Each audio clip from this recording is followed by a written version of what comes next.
Hello to you, this is Edwin. Another edition of caffeinated content where I talk about great business ideas over a hot cup of coffee, and I'm at one of my favorite coffee places with some of the best lighting and the best view of Las Vegas, Magnum Coffee.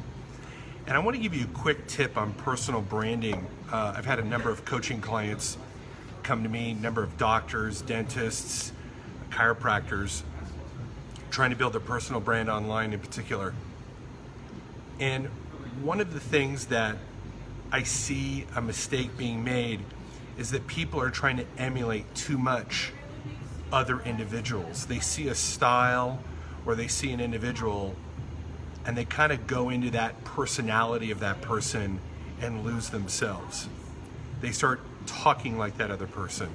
They start using the same lingo or the same pace or, and here's the thing, you're not Grant Cardone, I'm not Grant Cardone. You and I are not Gary Vaynerchuk.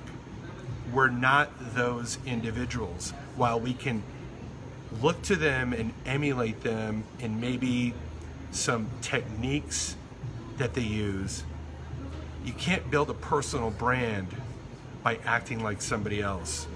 You're going to have to not only be yourself, you're going to have to share your observations, your processes, your insights on how you get things done.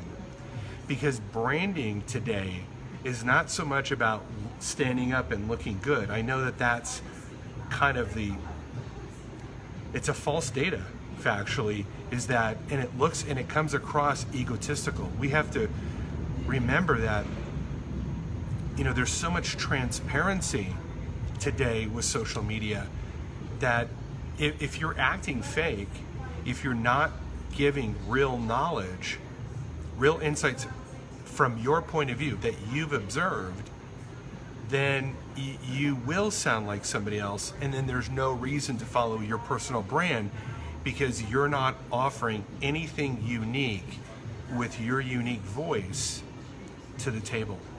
They can just go find the guy that you're emulating and go get the motivation over there. And the other trap is when you're building a personal brand is if you have the same people liking your content, you can kind of fall into this vanity trap and you go, well, I got 20 likes, so I'm building my brand. Whereas I may get the same people over and over liking my content, and that's fine, but I've got to take this video that I'm doing on Facebook Live and repurpose it and put it out on YouTube and optimize it. So it's not just the 20 people that are validating me, making me feel I'm building my personal brand, but really projecting my personal brand out to an entirely new audience that has yet to discover me. And I can take that video, that personal branding tips, and I can put it on YouTube, and then I can share it on email and other social channels and have it found years from now. And that's really what you should be doing with your personal branding, is not only taking your unique voice and your unique observations, but then projecting it out to a whole new audience set other than just the few people that you're reaching all the time. If you do that, you're going to reach more people.